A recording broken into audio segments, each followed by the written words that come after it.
Good evening and welcome to the Good Morning Portugal Wine Club with me, Carl Munson, and the Wine Ninjas. Let's bring him on, our leader for the tasting tonight. Actually, let me do a little bit of Hello, everybody. And Linda there, also here tonight in Devon in the UK. Penny with her non-alcoholic offering. Hello, How are you? Penny. Hello, Penny. Hi, I'm fine, thank you. Great. And Neil, you can call me Al. How you doing, Neil? How you doing? Very good. Excellent. Oh, look. And Nina is here as well, joining us. Hi, Nina. A wine ninja we haven't seen for some time. So, we have the ultimate lockdown offering here, don't we? 5 litres of wine in a box. Over to you, Mr. Austin, for your introduction. Very new proposition for us. Yeah, okay, here we are again. And it seems 5 minutes since I did the last one.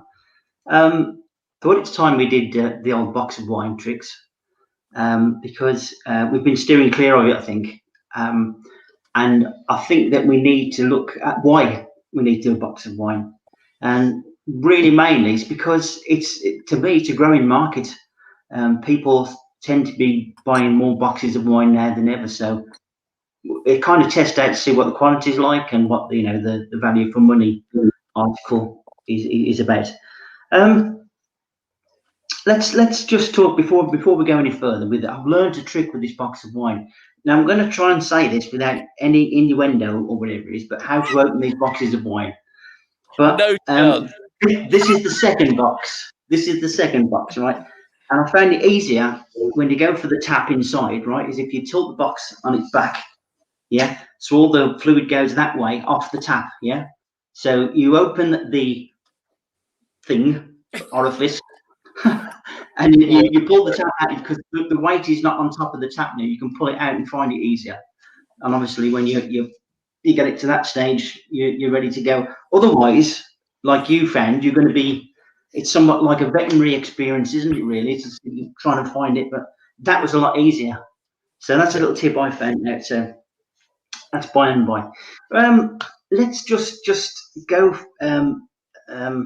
about cost and quality. I think in Britain, right, most of the box wines I've had have been a little bit, hit and miss, not really good quality. You shouldn't have that misconception here, I don't think, but you can't help but do it, can you, really? So, from the British view of wine, don't take any preconceptions about wine here at all, from a British point of view. And then the other thing is, right, the British, in their character, are quite enduring, aren't they? We're good at enduring things. We can grit it out. We can stiff up a lip, this, that, and the other. But when you give them something like this, of this quantity, it all changes, doesn't it? It all goes out the window, and it's party time. Because we're just kind of not used to it, really, of this quantity of wine. And I think you may have found out yourself, Carl, that it kind of it lasts forever if there's just one of you. So a box of wine for one. A box of wine for one. Like you were having it with your cornflakes at one stage this week, so I believe. So maybe a box of wine is for more than one person, unless you have ferocious appetite for wine. Right, this week's wine obviously is Pias, which I still haven't got a reliable translation for, to be honest. It just comes out as something like only sinks or just sinks, which I suppose is kind of good for this one because it just sinks quite easily. It's from the Tejo region. So I think we're going to go with our first slide, if you don't mind, which is the map. Please, Carl, if you've got it. Certainly. I'll find it for you. We should be starting to know where these regions are now. I mean, but just to confirm. And I think Neil knows this wine, don't you, Neil? Because we were talking about it once. You're quite familiar with it. So he went on he ran the world trip with it. Yeah, the map one there, first of all. If we can get it. I'm trying to do it, but it's a bit of a zone. Let me just see what I can do there. While Neil is telling you about perhaps his adventures and his encounter with the 5 litre.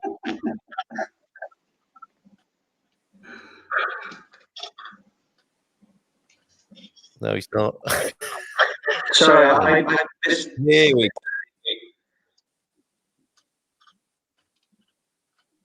Anyway, while that's loading, there we go. Right. If we go to that little, if you can use your pointer, can you use your pointer on this, Carl? Your little arrow pointer. Your little pointer. I will do my best to. Where we go here? Yes, that's it. That's where the changeover reason is. It's just up from Lisbon there.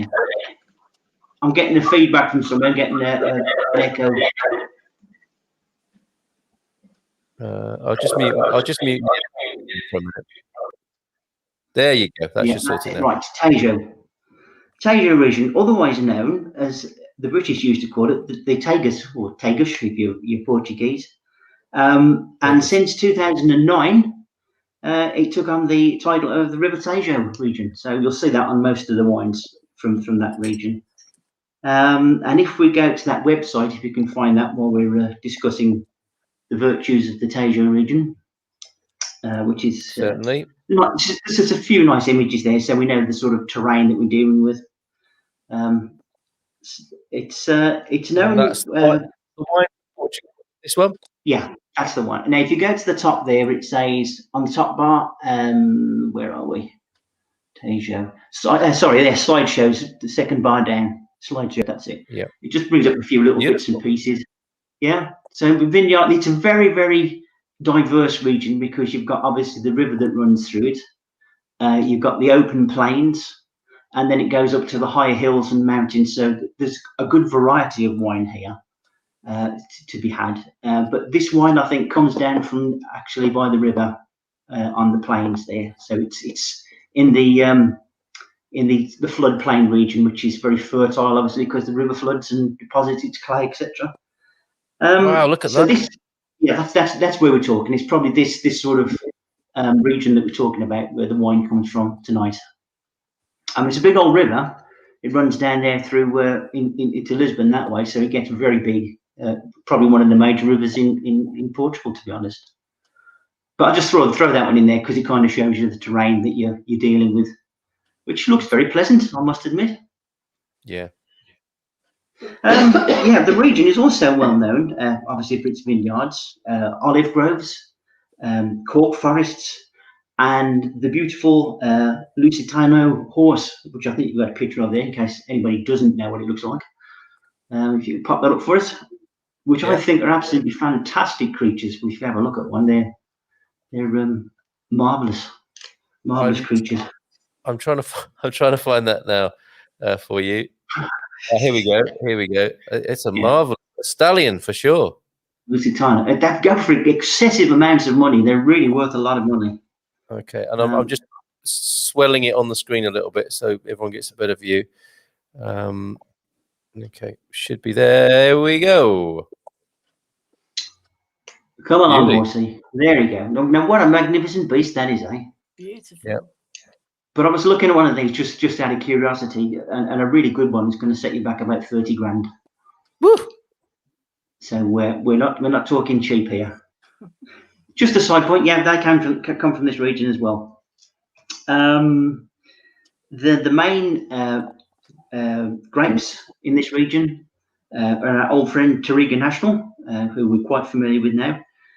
Trincadeira, Aragonês, which is another one. There are many more varieties, but these are probably the ones that they use mostly in the red wine. They're renowned for producing very vibrant, good quality, but affordable wines. So, the everyday sort of table wines are very well served by this region. So the terroir of the region is, as I said before, it's in the high areas it's granitic. In some areas it's sandstone, and then as you come down into the floodplains, it's very rich, fertile because of the flooding of the river, alluvial soil, which is good for growing anything really. So yeah, and that's where this one is from. So we're going to get a good wine here, I think. So let's move on to the producer itself, which is SVM, which stands for, if my pronunciation is right, Sociedad Victor Matos II. And if you can put me up a slide of the man himself, handsome devil that he is, very Portuguese looking fella. He looks like a British comic as well, doesn't he? A British comedian, it occurred to me. I suppose so, yeah. But this is the man himself. This is Senor Victor. He was born into a wine-making family. His grandfather was already making wines. And at the tender age of 15, he was actually out selling wines door to door for the company. And as the years rolled by, he came of age. And around 1976, he gradually took over the company. And in 1988, he formed the company known as Victor Matos LBA, which was his own company, basically. Went on for a few years with that until 1996. Took on a few more vineyards and a few associates, and then obviously formed the Sociedad de Vinos Victor Matos II, which is now in play. And that's where these producers come from. They actually do, if my memory serves me right, around 20 different wines. You will see a lot of these wines in the supermarkets. Amigo Pais. There's another one I saw, and there they are. You got them. You can buy them in bottles or boxes. So really, you can take it as you like. I know Frank had one of the other ones. I think that's the Amigo Pais. And today I actually saw, this is incredible, I actually saw a box of it in our favourite Lidl on the internet for €5.50, which is just like, where can you get value like that? So I've never had that one, so I don't know what it's like. You'd have to ask Frank, but this one we know it is fairly good. So a little bit about Victor, the one to say. His outlook on wine production is about quality, but it's about being able to supply wine to the people who he sells it to, but do that in an efficient way to keep the price down. So he has invested a lot really in technology. And if you go to the last website, and you can just fish about there as you like, the second website, the SVM website, there's a few pictures there about the production facility. He's put a lot of money into automation, obviously to keep the business rolling along and making it sort of viable, efficient. But he still employs around 70 people on that site, and he obviously all the drivers and the distribution that goes with it. But he has always focused on his quality and ability to meet the customer.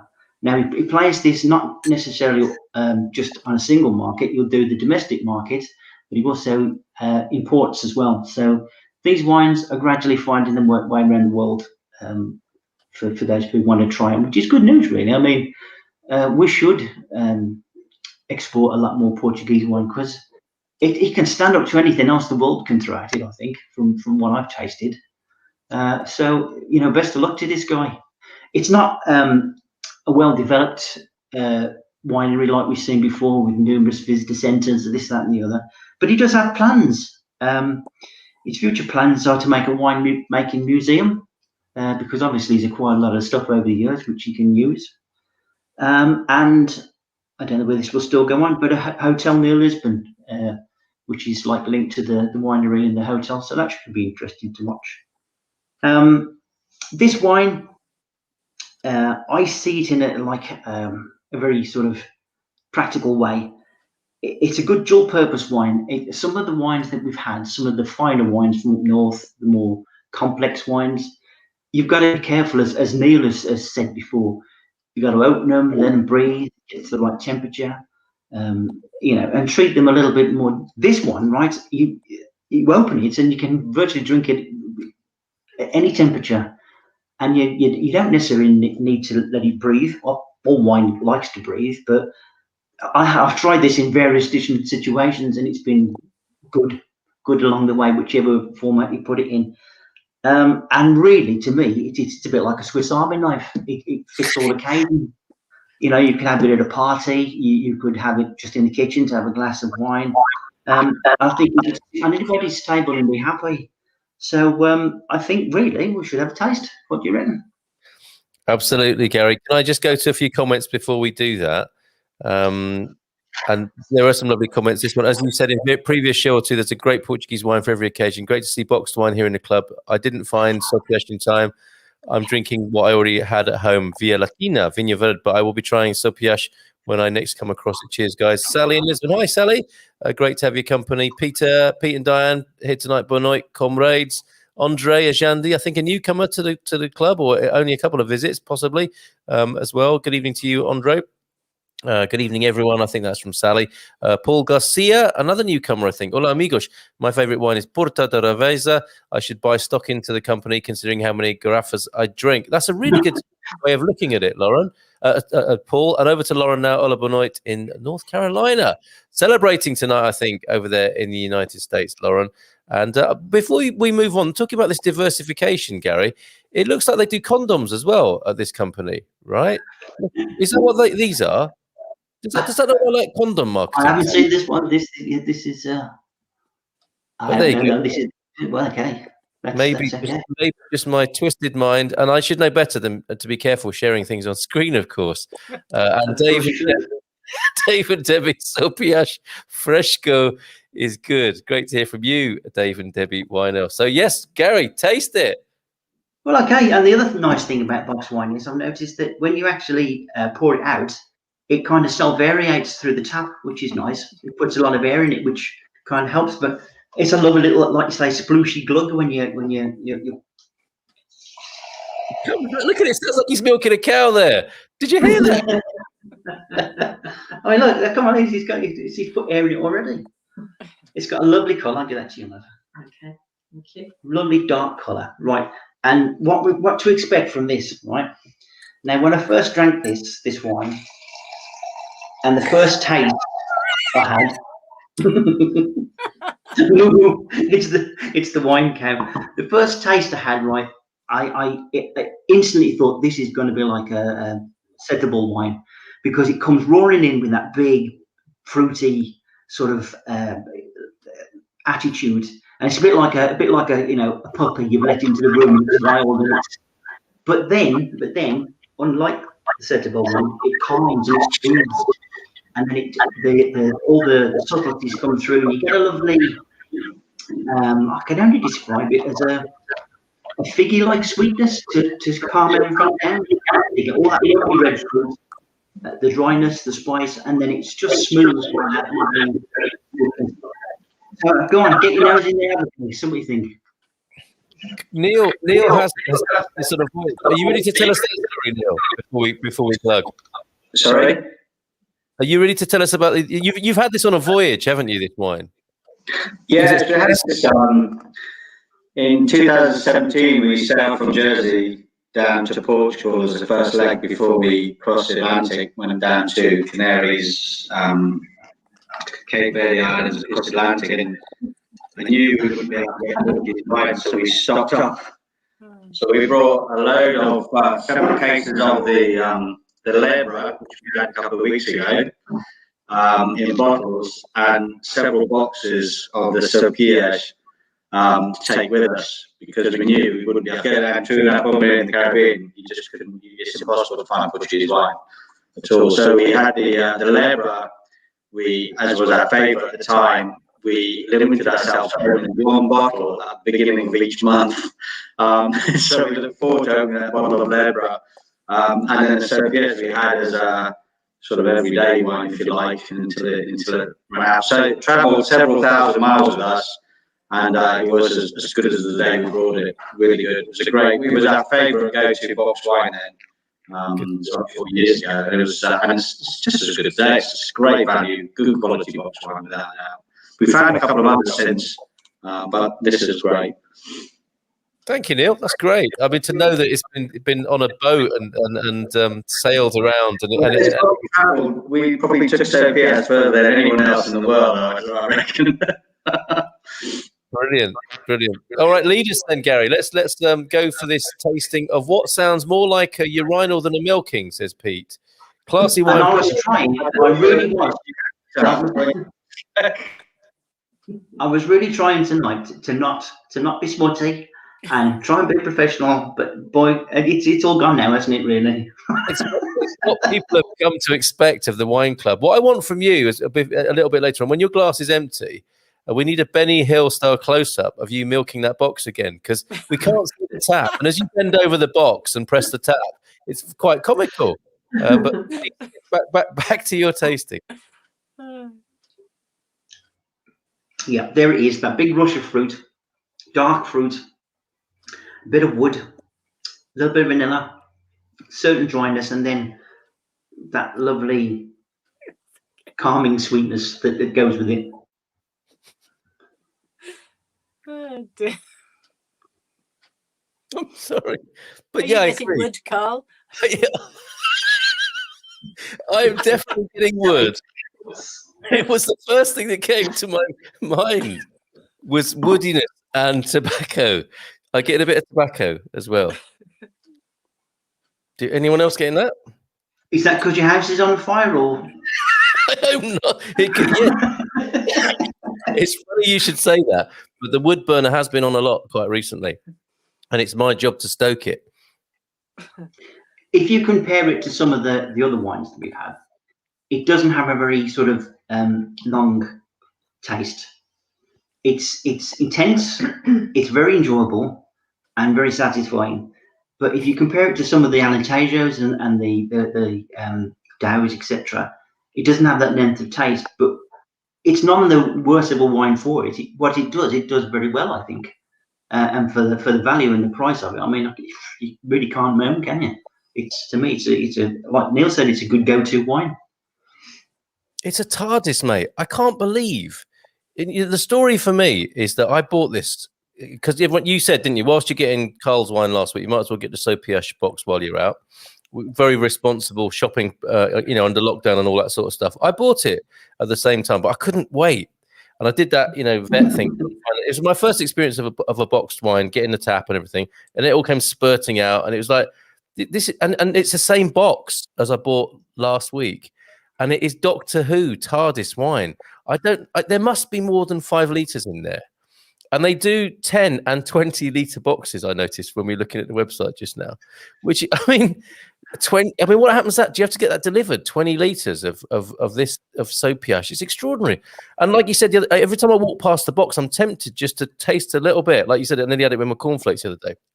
I just want to see if it's empty yet, which is a very lame excuse, but it is. You're right. It's not complex, is it? It isn't complex, but it is very satisfying, and it massively challenges all the snobbery about wine boxes, I think. So I mentioned I was going to have a boxed wine on the call that I was on previously on the webinar we were doing, and someone said, "Oh, how the mighty have fallen," and this it needs to be said that this challenges that snobbishness about wine boxes and all that people believe.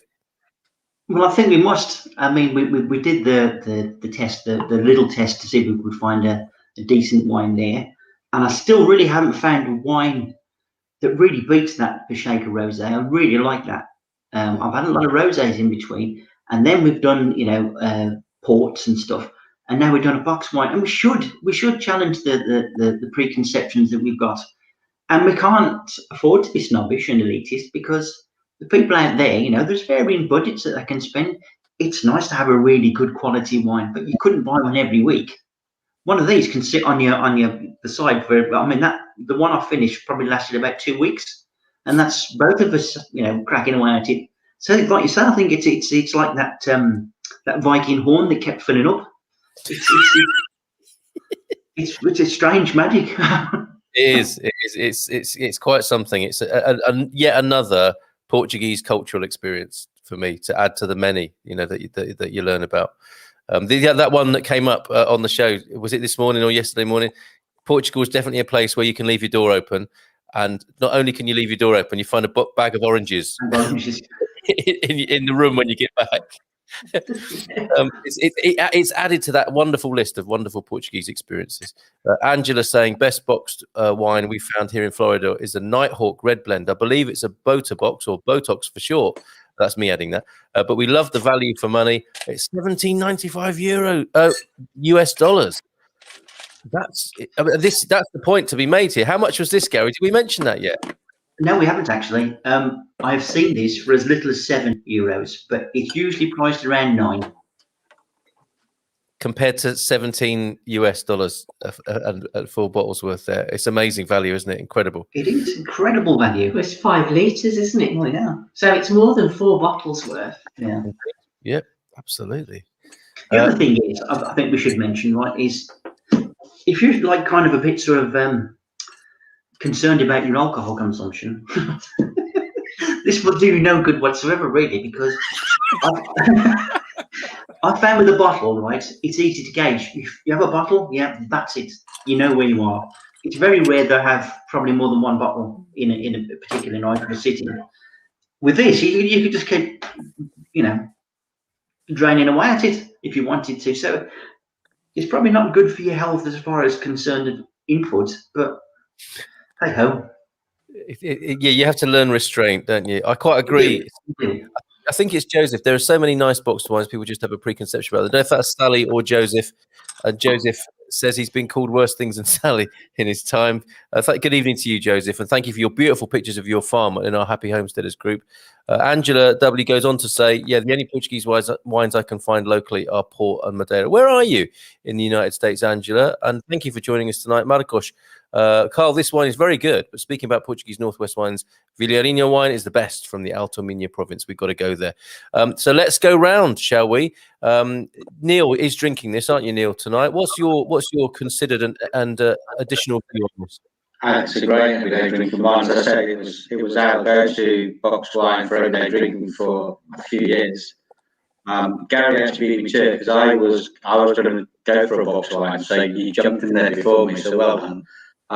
But I'll challenge you. I think I have another one, a boxed wine, which we go to, which we can only get from the actual wine producer. They don't sell it in shops, I don't think, but they do deliver it. And it's brought by a lot of commercial companies, a lot of restaurants, as their house wine. And it's really good. So I'll get that and we'll use that one day. But this, yeah, great everyday wine. It's not complex, but it's so easy to drink. It's very smooth. I mean, I actually did pour this, to be fair, about now. Well, I had a glass for dinner, then I poured another glass and left it for about an hour. And even that, it smooths out. But if anything, it probably smooths out a bit too much and everything disappears. Really. It becomes too easy. It's almost like drinking milk. It just really does go down. But absolutely fantastic everyday drinking wine. Couldn't get any better, really. It's not something that I would look forward to opening. It's not something that we'll have dinner on Saturday or Friday and I'm going to go and choose a bottle and I can't wait to try it. Once you've had it once, it doesn't change. I think it tastes exactly the same over the last 5 years or 6 years of drinking it. But fantastic, yeah. You know what you're going to get, and you're never going to be disappointed with it as an everyday drinking wine, without a doubt. Yeah, love it. Brilliant. We'll come back to you for an out of 5 in a while, but we need to talk to Nina, but she's gone. And Penny as well. Penny's here tonight with her non-alcoholic offering. Because she's having a dry January, as many people are, and we're really grateful to you. I think because of what Gary was saying, we should call this the People's Wine Club, with that sort of a socialistic observation that we do wines for every taste and budget here. So well played on that, Gary. It was a good call, that. And also for people who don't drink. And this is a non-alcoholic Campari are we looking at tonight, Penny? We are. Yeah, it's called Acorn. Hold on, I'll just zoom in on you. There you go. Yeah, Acorn. Yeah. Yeah, would you pronounce it Acorn? Yeah. Possibly. That sounds a bit weird, doesn't it? Acorn. It does, but it is actually not too bad. It's produced in Sussex, and they produce 3 sort of aperitivo types to emulate Campari and dry martini, etc. So I like a Campari. Or if you're in Italy, it'd be Campari. Campari. Campari or Campari. Campari. It's not quite as bitter as Campari, but it really is getting there. So I'm actually quite impressed with it. It's actually quite nice. I'd definitely go for this one again. And you mentioned it's this is an aperitif drink. The martinis, the Camparis. This is a very cultured approach, I think. So if you have a structured evening of drinking, this is what you might expect on arrival to break the ice and to stimulate the taste buds.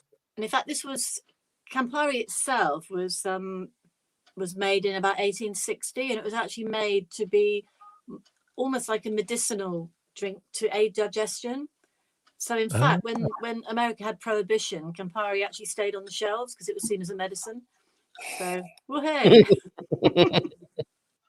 one way of getting around it. It's my medicine. Excellent. And even in the non-alcoholic form, you're still impressed. Yeah. I mean, I'd say not quite as bitter, not quite as dense, but it's a good imitation, I think. Okay, and before we noted that there's no alcohol, but it costs more with the gin. Is it the same with this one? Is it expensive? It's about £5 a bottle more. So again, It's more expensive. What you're paying for, which is absolutely ridiculous, is you're paying to have the alcohol taken out. Crazy.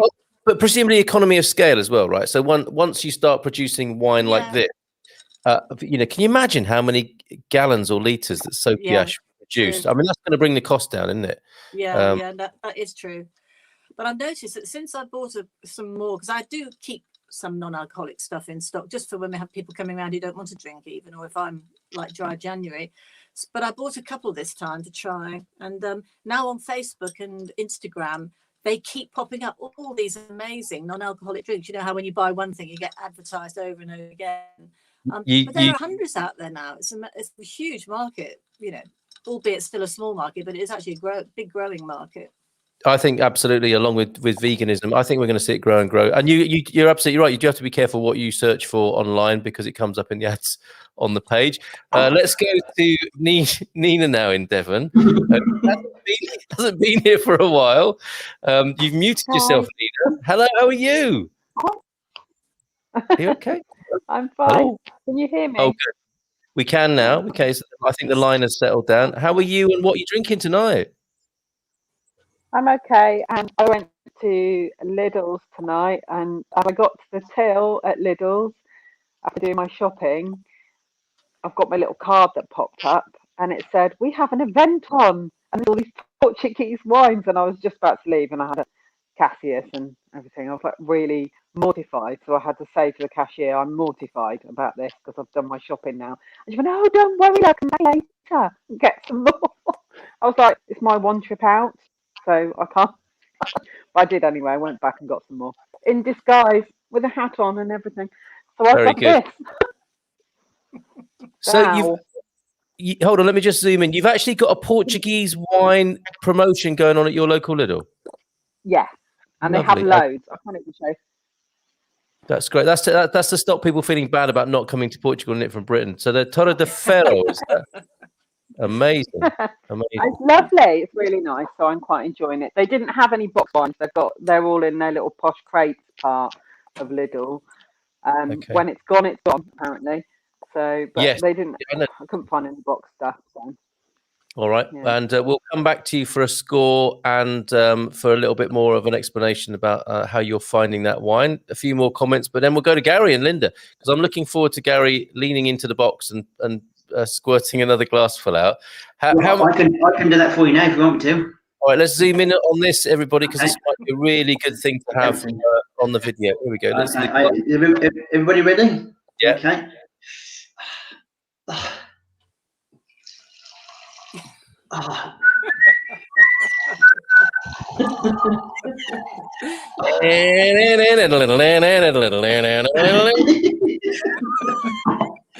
That's a good specimen, Gary. Very good. Thank you for indulging me. Thank you for indulging me, Gary. So let's go to a score out of 5. Oh, actually, do you know what? Angela might have changed her mind about us. She said, how How did I not know about this great wine club? New to Expats Portugal, just joined yesterday. Thanks for the culture, guys. She said that before that last bit, but I hope you're still with us, Angela. We will go to Al-Viagra now, and we will get a score out of 5 for this boxed wine, our first boxed wine on the wine club. I'm going to let you go first. Well, I like the wine. It's very easy to drink. I like the taste of it, but it's sort of like you don't have that lingering flavour. So I think I'm going to give this a 4 out of 5. I think it's good value. A great wine to drink. How many glasses, Linda, so far? Well, we actually had some with our dinner.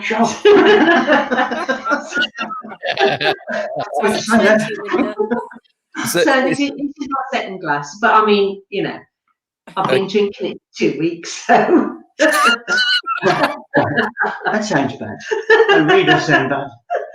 Technically, it's your 27th glass of this, yeah. but not all tonight. Oh, brilliant, Gary. Then your score, because I'm sure you know you're a big fan, obviously, and it's a difficult one, isn't it? Because we've always got that. Everything we seem to taste is between 4 and 5, isn't it? We don't want to go too high because we want to wait for a blowaway thing, and you don't want to go too low if you really love it like you do. So, what's your score out of 5?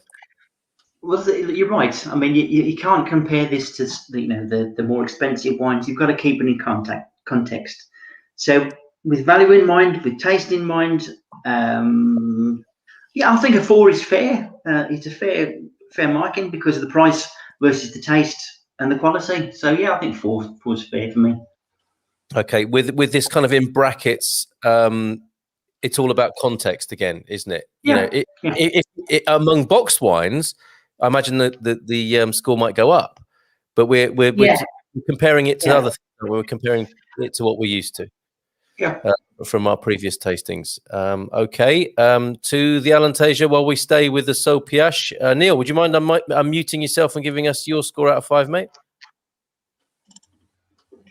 Yeah, I'll go with a 4. 4 as well.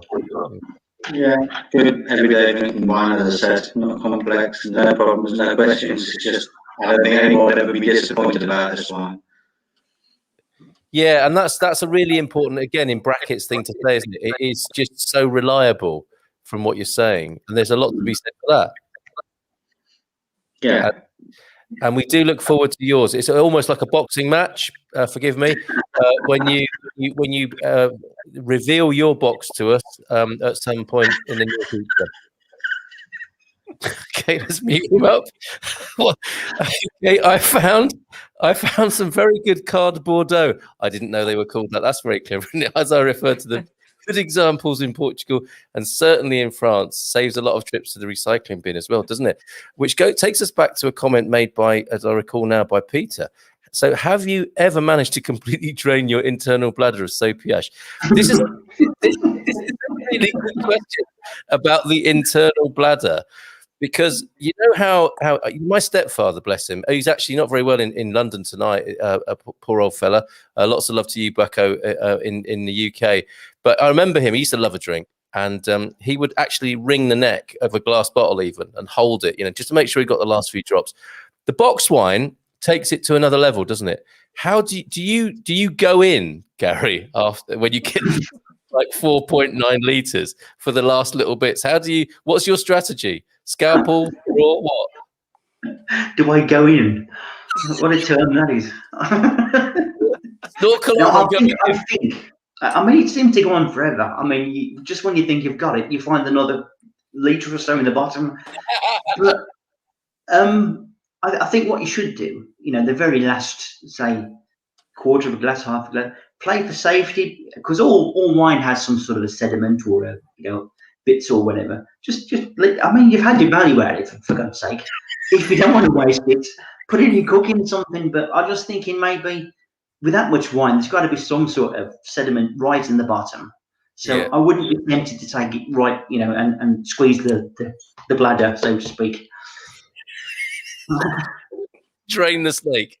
The problem is might be, completely drinkable, but I'm just erring on the side of caution. I've had good value out of it, so I can't moan. Fair play. And Angela's saying, she agrees. You don't know how much you're drinking. This is the problem with this, and you know where you stand with the bottle, but when it's behind cardboard like this, it's another matter. And it's a culture I am getting used to now. I'll have to. She is in Clearwater, Florida. Is Angela. It's so great to have your company tonight, Angela. You do join us again, and we'll find out, I think, who's next and what it will be before we check out tonight. And you've been checking online, and it doesn't seem we can even order it. I'll keep checking. And she just found it. €9.29. That's not too bad, is it? Of course, that's not including export costs for me. That's very reasonable. And I imagine the beauty of the box wine is that it is easier to ship and less fragile. You're going to get loads of these in a container, aren't you? Because they're all cubic. It's a way to be shipping wine around the world. Joining you with my second bottle of Alto Pina on the Pina tonight there. Dave and Debbie, Amigo Pias under €6 in Lidl. We keep getting power cuts this evening. The Amigo Pias, that's a derivative or a brother-sister wine to this, is it? Or the same thing? Same company, same company. And Frank drinks it, so he'll tell you what it's like. But it's actually €5.49, I think it was. And come on. Yeah, how cheap can you get? Let's raise a drink to those lovely friends of ours who are now ensconced in Coimbra, but clearly haven't had their broadband installed yet or connected. So here's to you. Much happiness in your new home, Frank and Rachel in Coimbra. Saúde. What sort? Yeah. And Big Gomes, I'm going to have to try and do my best with this. Vinho Tinto em Bosch. Que para mim foi muito bom. So I think B. Gomes is not averse to enjoying a bit of red wine in a box. Comendinha, Comenda Grande. So I think a big recommendation, yeah? Neil, did you want to go for translation? The actual Comendinha is the box wine I was talking about before from Comenda Grande. Comenda Grande is a very big company that does some amazing and expensive wines. And they do a box wine called Comendinha, which is what, if I choose one, is what I'll be choosing. So yes, Senor Gomez, it's an excellent wine in a box for certain. And the other thing I was going to say, a tip for wringing the neck of the box wine, and this is from many years of practice, is simply turn it over, you blow into the nozzle to put air into the bag, turn it back, and then it comes out under pressure, and you get every last drop out of it. You don't have to fight opening the cardboard box or anything. Just blow into the bag, inflates, and then it comes out under the pressure. So, don't you feel though that, Neil? What happens if you're doing that right, and somebody comes in the kitchen while you're blowing and think, "Oh no, it's really getting me." It's getting to more fun. Yeah, don't worry. It's only if it's someone else's house it becomes embarrassing. Rita, request to Rita if she could film Neil doing that next time he does it, and then we can publish it as a box. You'll be amazed at the way it works, but make sure you hold them over because you do get a few dribbles. Okay, straight problem. Get a few dribbles after. What a lovely comparison. And of course, if it's a true hack video, you're going to be showing sort of before and after, aren't you? So there'll be cheerful music playing in the background, like, finished your box wine? Here's a hack for you. And then it'll be you blowing into the box. And then there'll be like 2 more glasses will come out, won't they? And you hey, cheers. Subscribe for more wine box hacks here. That's great. Marcos agrees about Comenda Grande is the company there. Eric J sending our love and congrats to Frank and Rachel tonight. And I don't know if this is Sally or Joseph, but I've seen my aunt open the box, pull the bag out, and drain every single, suck it on the tap, possibly. Your auntie there. That's fantastic. Right, so we've got all the score. Oh no, I haven't done mine. I'll agree with you. 4 out of 5. And an asterisk. This is not just 4 out of 5 to make it look like it's only 4 out of 5, but 4 out of 5, and give it a go because I think it will change your view about box wine. So excellent shout, Gary, on this and taking us to that place. And to whoever who is a bit snobby about this, think again. It's been very informative, educational, and enjoyable. And I started on that journey a week ago, thanks to you, Gary. So cheers. Of course, the other thing is, right, I've just suddenly thought to add to this, the upside of box wine is when you go on that embarrassing trip to the bottle recycling bank, and you're throwing all those bottles in and it's making all that noise and everybody's looking at you. You don't have that problem with this. You could go under cover of darkness, really, couldn't you? And just throw the box in there, and nobody would know. So no more embarrassment about the amount of wine that you're actually getting through. You say that, but I'm sure people around your recycling facility say, "Oh, there's Gary again under the cover of darkness, bringing his bottles down again, putting the cardboard box in, thinking nobody's noticing." Hold on a minute. No, they won't recognise me because I've got my clothes on. Who is that guy? Who is that guy? Yes, okay. Who is that guy with 6 boxes? 6 times 5? Bloody hell, he was only here a week ago. Right. Let's go to Nina for the Portuguese special from Lidl today, the Torre de Ferro. Give us your view on that, the complexity, the terroir, the grape composition, and marks out of 5, Nina. Oh, I'm not doing any of that composition stuff. I've forgotten everything. I've been here for months.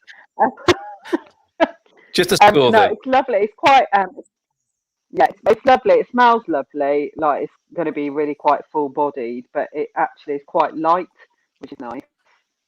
Yeah. Fruity, a little bit of depth, so it's good. But I would say it's not. It couldn't be an everyday wine for me. It's quite heavy in terms of that, so maybe just needs to be drunk food, I think. But yeah, out of 5, I'd give it maybe 3.5.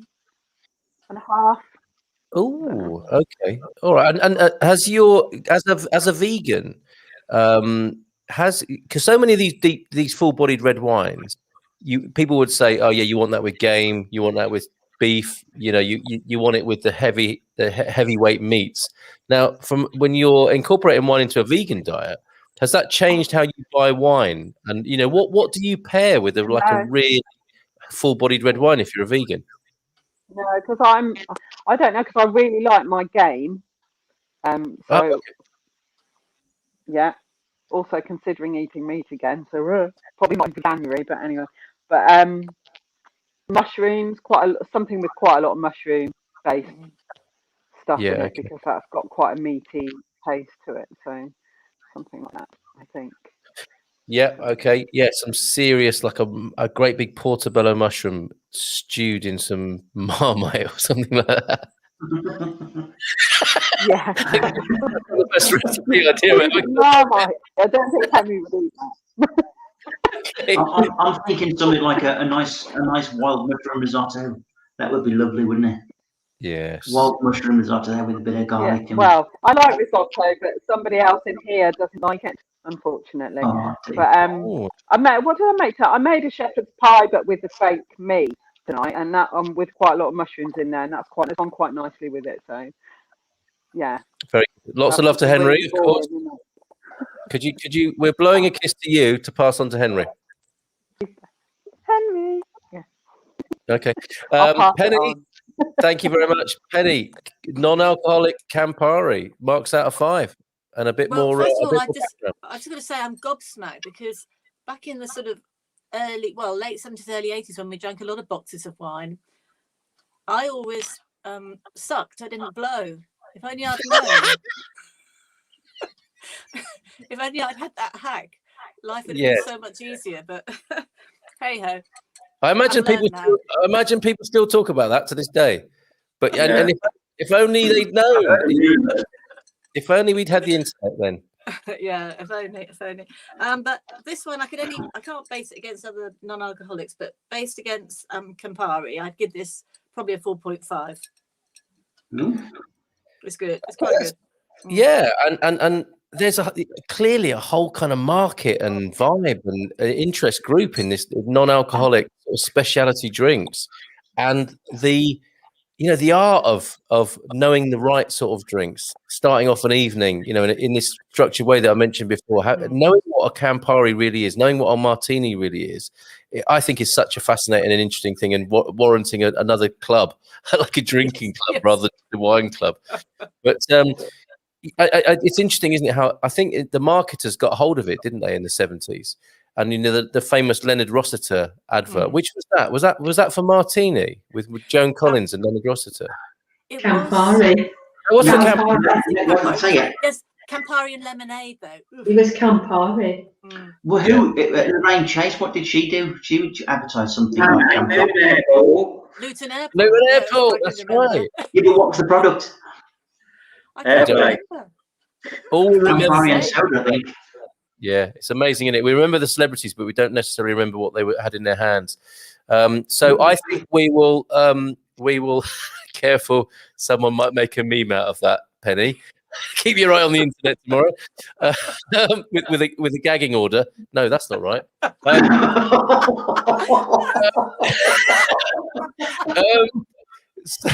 So we will put the videos up of Lorraine Chase, Leonard Rossiter, and Joan Collins, just so that we know what we're talking about. Basically, Mark Hay.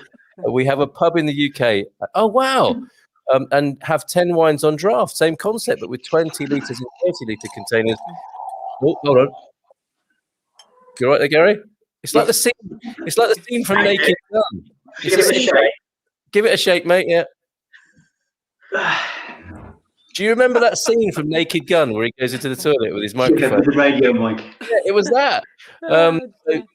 Mostly natural and bio younger wine straight from the vineyards. Very eco. Mark Hay, this is interesting. But Mark, you're in the Algarve, aren't you?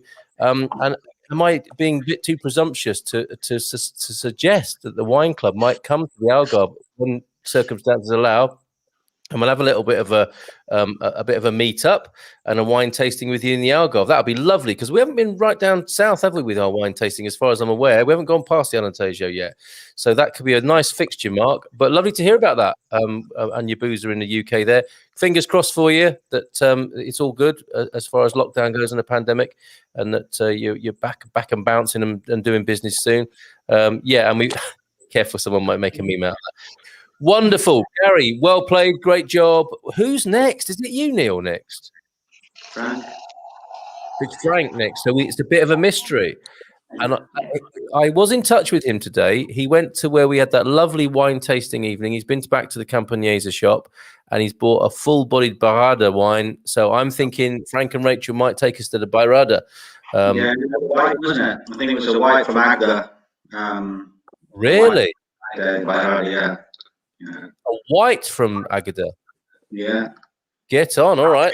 I could be wrong, but it looked like a white to me. But I've had some great wines from around there. And you know yourself, fantastic wines. Yep, beautiful. Okay, so maybe that's where Frank and Rachel will take us. I am so looking forward to Frank's diaries of discovery when he's hanging out in the Baija part of. Is that white, Penny? It looks white to me, yeah. The light on the bottle, it looks. Yeah. Is it white? Is that a message that's come through from Frank and Rachel? Yeah, earlier on. Okay, cool. All right, I didn't see that. I missed that one. Okay, didn't get that memo. But yeah, so maybe that's it for next time, which is great. He didn't say it was for next time, but he was showing it, so maybe, who knows? He's drinking it at the moment. Showing off his Garaffa as usual. I'm on a natural wine night would be good. So it sounds like Mark Hay is into the biologique business, that part of the wine business. So, Mark, I mean, maybe you could come on and talk to us one night. We'll have a slightly different twist on the evening, and you could give us an introduction to biological wines of Portugal, such as you've got to know them. That'd be really wonderful. But thanks, Mark. Yeah, looking forward to meeting up with you in some way anyway, offline at some point. So, yeah, a selection from Frank and Rachel to look forward to. Obviously, they need to settle into their new gaff in downtown Coimbra. Really cool place to live. Looking forward to visiting them there. Gary, great job tonight. Let's hear it for Mr. Austin. Thank you, people. Thank you very much. Yeah, the boxer. And thanks, Penny, for your non-alcoholic edition tonight. And one more to go, right, for Dry January? What are you thinking next week? I'm thinking possibly a Negroni made out of all non-alcoholic ingredients. What is that? Didn't you have that last time? You had Negroni. No, it's a cocktail made out of gin, Campari, and sweet martini. What was that? You were talking about Negroni then? Possibly, yeah. You were talking about it. I can't remember what I had. Is Before. it, I had we've got to non-alcoholic get it gin, soon. and I had Prosecco, and then I've got this one. Yeah, and then we're on to the Negroni cocktail next week.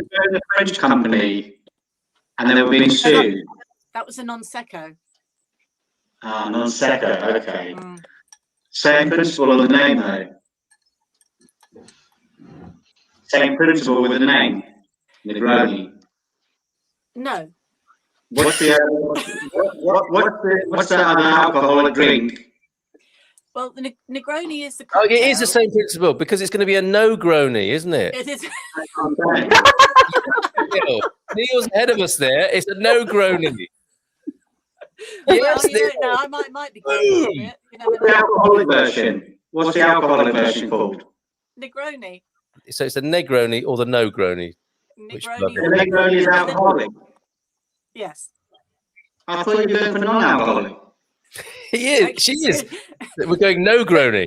The Negroni has Campari, gin, and sweet martini in it. So I'm doing a non-alcoholic version of those three drinks to make a no-grony. Yes. No-grony. And of course, without a hangover, it will be a no-grony. There's a lot of mileage in this. And if nobody's thought of that, Penny, I think we should trademark it.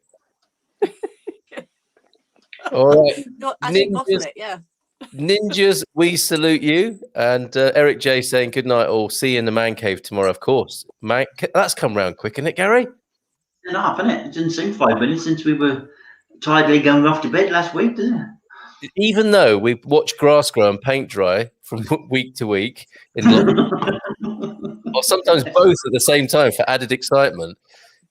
We've had 500 views on YouTube of the last man cave outing, so people seem to be liking what we're doing, and it is our delight to share it with you at 10 o'clock on a Friday night. Here we go. This is nice as well. This is a good question. Do the English call vermouth or vermouth martini? I think posh. Yeah. Some do, but Martini is a vermouth, isn't it? Martini's a version. You can get a dry martini and a sweet martini, but it is a vermouth of sorts, yeah. Such a lovely word. Yeah, I mean, if you were Italian, you would call it vermouth. Martini's a brand of vermouth. Yeah. Very good. There you go. That will be either Sally or Joseph. I think that might be Joseph asking that question. Wine Ninjas, we salute you. You've been amazing tonight, and everybody who's tuned in, love you for doing that and being part of this. Special mention for Angela W, who's found us for the first time tonight and enjoyed. Described us as this is what we need to put, isn't it, on our reviews? Great entertainment. How about that? That was just you, Gary, draining your bladder earlier on. Always a clown, you know me. Always the clown. Take care, folks. Have a good evening. Ciao, ciao. Beijinhos, abrazos. Bye, everybody. Bye.